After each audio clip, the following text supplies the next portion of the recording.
Welcome, Mood Group friends, to another exciting episode of Packaging Perspectives from Mood Group, your global executive packaging partner. I'm very pleased to welcome today Anna Perlina, the managing partner of Integrity Solutions, who can share with us all excitement and all her knowledge about packaging and packaging waste regulations, a hot topic at the moment. Welcome, Anna. Where in the world am I talking to you from today? Hi, Emma. Thank you so much for inviting me to your podcast. And also, we've been partnering recently, our company. So happy to have that collaboration and support each other and support packaging industry. So yes, I'm based in Switzerland. So if you know, Wow. very close to Lausanne, that's the capital of Olympic Games.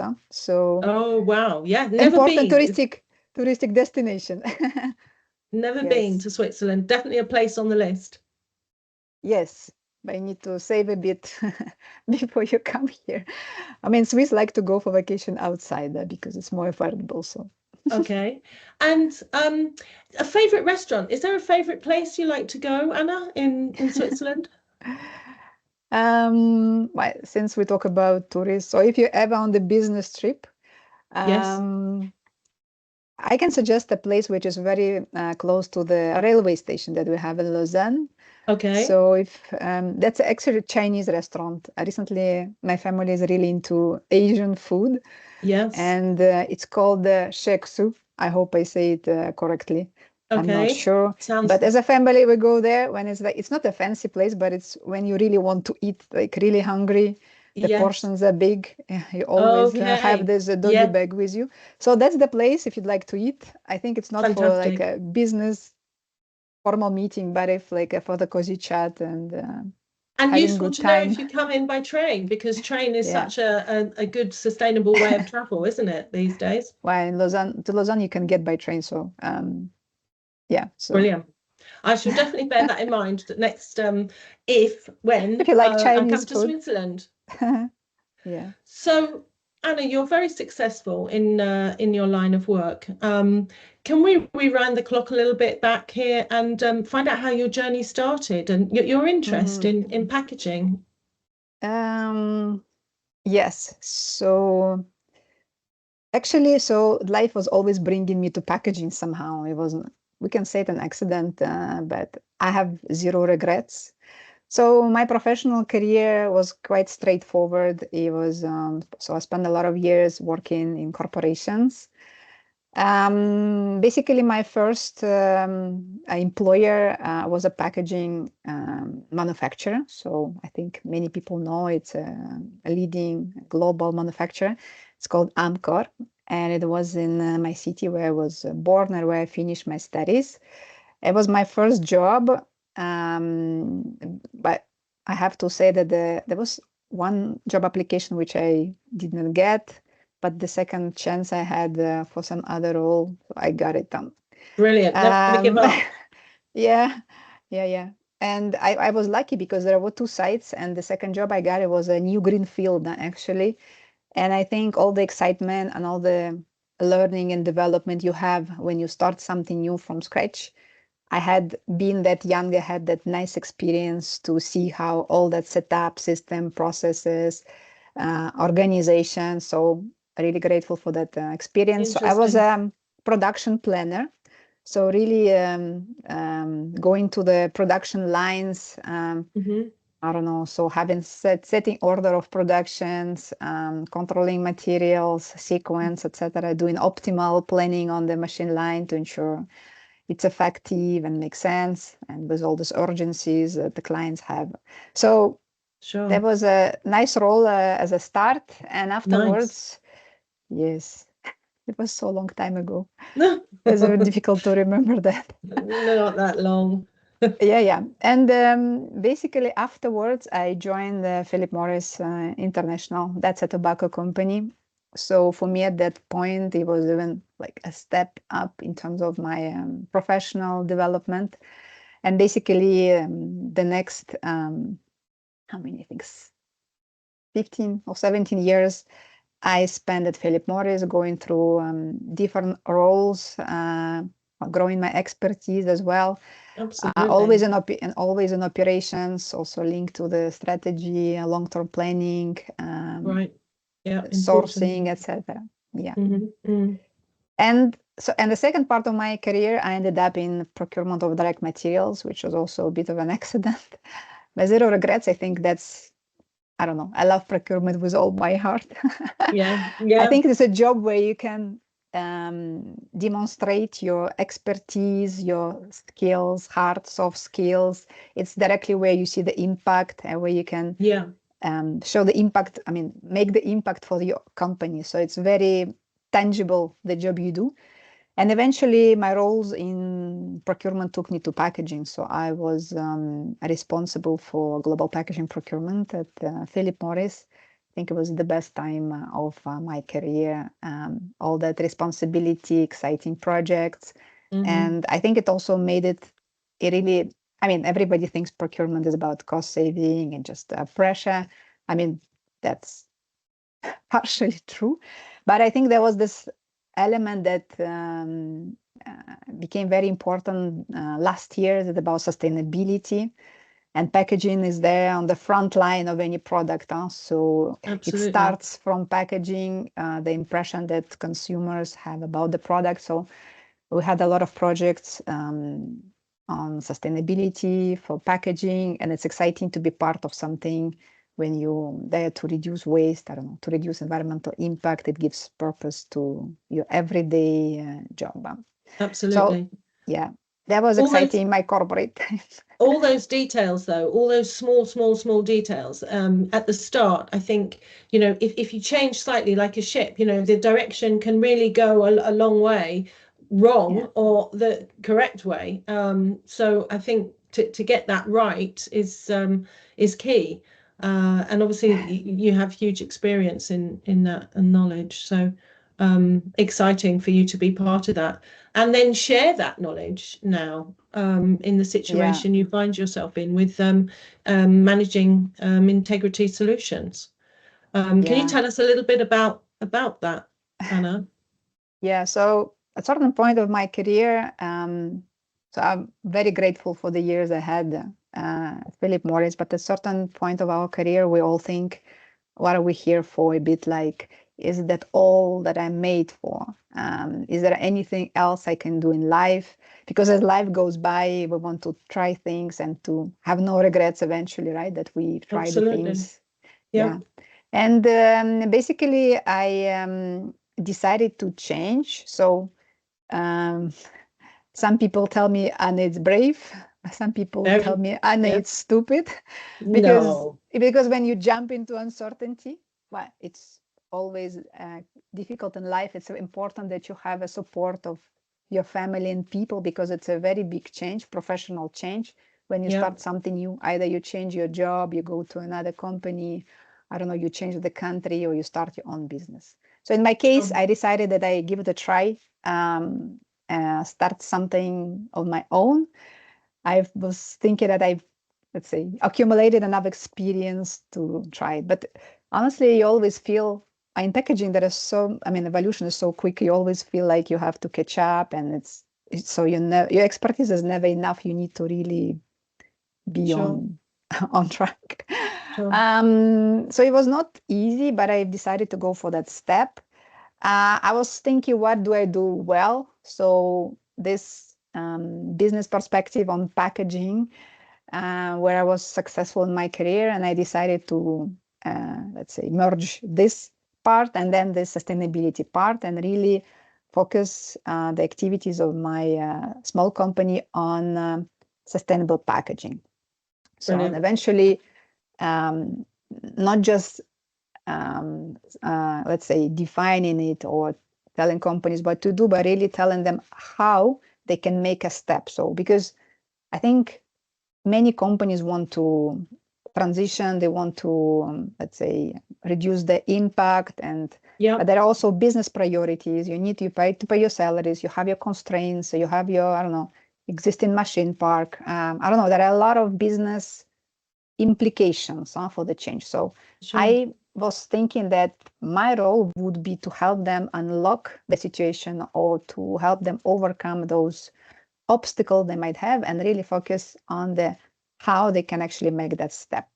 So that's how I'm positioning myself. I'm not a packaging material expert, but I know how to take the company from point A, from point B, thanks to my great experience that I had, corporate experience that I had. And so initially, that was about leadership in packaging sustainability. So you know that a lot of companies, corporations made the public commitments, quite aggressive ones, so and challenging ones. So at certain point, it was more like a voluntary leadership. And Right. now with the regulation that you mentioned, so where I operate is in Europe, and we have this PPWR, packaging and packaging waste regulation. So now it's not anymore voluntary, but it's going to be mandatory for all the players on the European market who place packaged goods on those markets. So it transformed we can say in one day. I mean, of course, the industry knew it's coming, but eventually now it's there, it's published, and it pretty much changes a lot for the packaging value chain in Europe. 4 months now, I think, right? Yeah. So it's been February. published. It's going to be in force mid of 2026. So really, when there are a lot of targets and milestones up to 2040. So it's really long-term vision, direction, and project for the companies. So because a lot of those milestones and targets are not yet achievable for many packaging applications. So companies need to get ready to embed it in their everyday activities. So every packaging change we do today, every packaging strategy needs to really take into account the impact of PPWR if that packaging goes on the European market. Absolutely. Brilliant to hear. You know, is there or has there been, Anna, any mentor in your life, in your professional life, that sort of guided you or helped shape the career journey that you're on? Yeah, it's a good question. Honestly, very often in life we miss somebody who can hold us through difficult times or a bit guide on the way. And like in my current business, I wish I could have somebody. But during my career, I had some people who really made an impact on how I evolved and developed. Fabulous. And those two people. So it was not a formalized mentorship. I was actually both were my supervisors at certain point of time, and when I was in procurement, actually. And one taught me hard part of it. So how to make the deals, how to achieve the outcome, how to put that logic, how to anticipate risks of the deal. So it's really an art, and especially when you're in corporation and you have all that money that are impacted, and it's not only cost; it's also supply security, quality. I don't know, name it, all the needs. And so, how do you engage your supply base to deliver the best in the interest of your company? So really hard skill. I learned a lot of situations, creative approach. I felt really afterward equipped for any thing. So because in procurement every day something happens and it's like a problem solving job. And then on the other side, I had another mentor who was, also very skilled in procurement, but from that person, I learned the soft part. Okay. Is how to communicate, how to engage, how to maintain that relationship. I think it was very valuable to me. So I'm like, I was lucky, let's put it this way. Those soft skills, though, that you mentioned are very valuable, and they are something that have to be thought about and crafted, I think, over time. So good for you, and lucky for you that you had these mentors, because I don't think everybody does, and I think they really help guide us to the future. Talking of the future, do you, I mean, if I had a crystal ball, where would you see yourself, your business, in the future? Yeah. Well, first of all, I hope the future is bright. Oh, always. Yes. And actually, I started to feel more positive when I changed my path. It gave me new, I don't know, energy or Energy. motivation. Yeah, Okay, it's yeah. something, it really, something clicked as well. So Motivating. yeah, it's maybe when you have your own business, Yeah. when you are your own decision maker for everything you do. I mean, there are pluses and minuses of that, of course, but it gives a new spin to you as a professional. Yeah. So for me, in terms of my current business, as I mentioned, it is small, but I would really like to grow it. So I like that freelance type of model when you can pull experts on the project. So with the complementary expertise and skills, and then really to help companies facilitate. So it's like a one-off injection when it helps companies to facilitate and make another step. So that I keep in mind. So we'll see. At a certain point of time, I already tried to start hiring people and been really linking to some professionals to see if they would be interested in this model. And I was really surprised that a lot of people who want to feel that, have that feeling of making an impact. And this topic of sustainable packaging really lightens them up. So yeah, I think it's feasible. It's just a matter of time. For me, it's also not easy to manage an organization. But overall, some people, they're looking to the early retirement. Well, they really want to, I don't know, early retire at 40 or even at 30 sometimes, given they can accumulate their wealth, so that they can allow them. Me, I don't feel that. I feel like I'd like to really prolong my professional life. And I think the fact that I went into, let's say, stepped out of being an employee, it gives this chance that you can, basically you don't have limits, maybe your health and your level of energy, but eventually you can go beyond that retirement age, official one that we have, and really continue doing something, because the expertise you accumulate by that moment in your life is now's the time. Huge. And it's the time to share it and really make the difference. So I believe in the long professional life. So I think it's everybody's choice at this point of time. I would like to do that. I like to keep my, helping, solving. So it inspires me. And especially I think by that time when the kids are old enough, you need to have a new babies. Exactly. I mean, and what better time to be doing it? I mean, it's almost like a packaging revolution, like an industrial revolution at the moment in our industry. It has a big impact on the world. So I think fabulous for you. We'll see. How can players in the packaging value chain prepare for the evolving packaging regulations, Anna? I mean, there are some key tips that we can leave our audience with today. Yeah, well, that's my favorite topic, because I'm worried about everybody. I want everybody to succeed in this environment.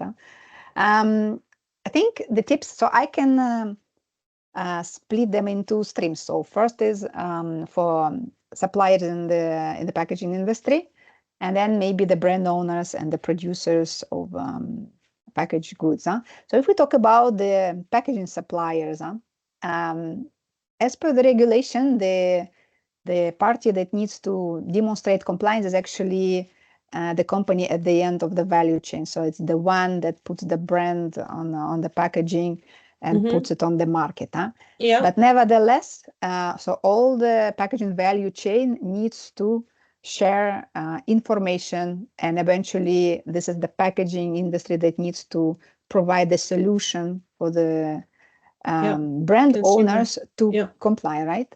Yeah. So I think, and everybody says regulation is a challenge, which is very much true, but I think it's also a very big business opportunity. So those packaging suppliers who can solve the needs of the brand owners, who can clearly communicate the benefits and show compliance with the regulations first, will be the one who will gain the business. So I think it's a moment of truth. So it's a moment when you can step in, show your leadership, and say, here are my solutions, and this is why it's good. Because sometimes I find myself in the situation when I talk to the suppliers, it's very difficult to understand, does it comply or not? So it's usually like a quest. You try to understand. So is it a solution for me? Especially now with a lot of innovations and a lot of innovative materials, it's very difficult to understand. If we take an example of bioplastics, is it compliant or not? So sometimes when you talk to the supplier, you cannot make this link for yourself unless you have expertise in the field. So I really recommend suppliers get the offering straight, review it versus the PPWR, and also start positioning it using that language. Right. Yep. So Brilliant. and that represents a business opportunity. And now we talk about down the value chain. So for those who actually have to comply, so those companies who put packaged goods on the market. And I think for those, I would give 3 suggestions. First one, don't wait. So for us, so for example, some milestones in EU PPWR only at 2030. While it seems like it's still a long time, it's not. So changes in packaging really take time.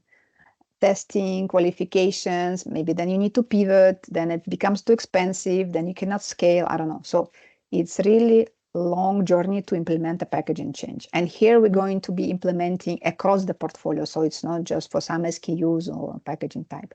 So I would say first tip, start now, at least assess what's the impact, or maybe you have Good full advice. compliance. It could also be the case, but in many cases there are gaps. So start today to be on time to make your changes. The second tip I would give, so, you know, at least on my LinkedIn feed today, there are a lot of innovations. I think it's also done for that.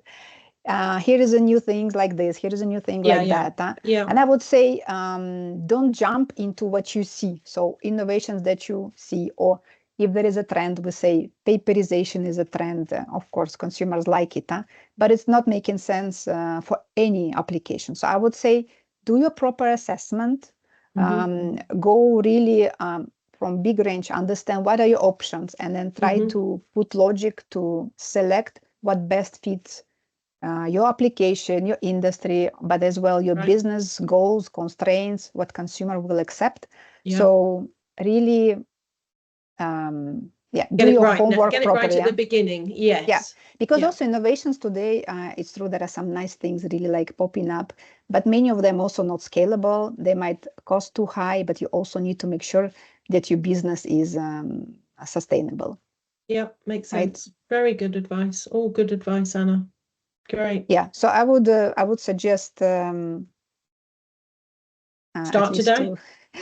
Start today and really see option. And then maybe the last one, because I said 3, so just to complement.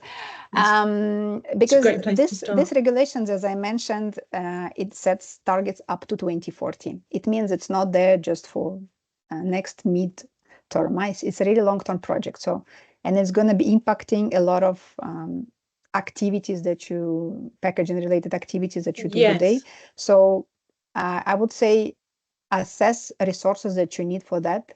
So very often I know that it's just put on those people who are there today, just on top. I think it's very difficult to manage, at least at the stage where you need to do your all assessment and understand the plan that you should have to ensure compliance. So think about your resources, allocate budget. So in many cases, it will require investment in resources. It can be cost up. It could be investment in infrastructure or equipment. So really take it seriously from that perspective, because this is a business risk, this regulations, because normally if your packaging doesn't comply with the regulations, you are not supposed to put it on the market. So do we want that? No. So it becomes one of the business priorities, Sure. really business priorities. So Sure. that's the tips I would give. It's complicated, isn't it? But it's not impossible. And No. with experts like yourself and others working this all out, in time, it should all work. There's no reason why it shouldn't. And it'd be better for the planet, better for everybody. And that's where we're all at the moment, trying to unpick it and trying to work it out. But I think your excellent advice, Anna, should help many in our audience, and also to find you and to work with you on their projects. Yeah, let me know if you come with all that skill and all the procurement knowledge, as you say, and that's a fantastic foundation. So lucky you, lucky us to be associated, and lucky our audience. Yeah, thank you so much. I'm happy to be part of this. Yeah. Is there anything else, Anna, you'd like to add about your career so far, or anything you would say to your younger self, or to some young college graduates, university graduates out there, thinking maybe, should I think about packaging? Should I, what, and any thoughts? Yeah, but first of all, you should definitely think about packaging. So it's a fun world with a lot of opportunities and opportunity to make a change. Yeah. But I think also, we agree, of course. Yeah, of course. Yeah. But I think the younger generation is really lucky now, because the way the society works is that we want our kids really to do what they like. So really to think. Well, at least I'm trying with my daughter. I'm trying to discover what does she like, what's her talents, and I tell her, follow that. So if you think about your education, follow that. And she says, oh, I define it for the whole life. I say, of course not. Now you can change it. It doesn't mean that you choose your career once. You can. True. Absolutely. You cannot change it. You can completely change it. So don't be afraid. If you like something today, go for that. Later on, you like something else, you can pivot always. And I think that what I would give the advice to my younger self is that follow what you like, because when you like what you do, you really become successful. You do better, you have energy, you motivate, you're happy to in the morning to go do your work. So I don't know, that's as simple as that. It sounds a bit philosophical, but I think that's how it works. So I totally agree. Let's get some younger generation into packaging. Now's the time. Yeah. No, I like to talk because I'm also do volunteering. So in Switzerland here we have a lot of startup accelerators, and I participate in one which is based not far away from me geographically. So, and it's fabulous to see how people come with all those ideas, how brave they are to pursue them, crazy things, working without financial aid, but believing in something. So it's very pleasant to see that the progress is there, that there are innovators, and the new ideas are coming. Sometimes they're so impressive and curing some problems of this world. So so go for that. One of the beauties of life, the next generations. Well, Anna, it's been lovely talking to you today. Thank you so much for your time. We wish you well, and perhaps let's catch up another time. Yeah, thank you so much, Emma. It was a pleasure for me to talk about all these matters. I hope that could be also useful for someone. So, and I'm happy again to have that collaboration with the Mood Group. All the best to you too. What you do is also very important for the packaging industry. Thanks, Anna. Thank you very much. Take good care. Thank you very much, Emma. Bye-bye. Bye-bye. Have a good day.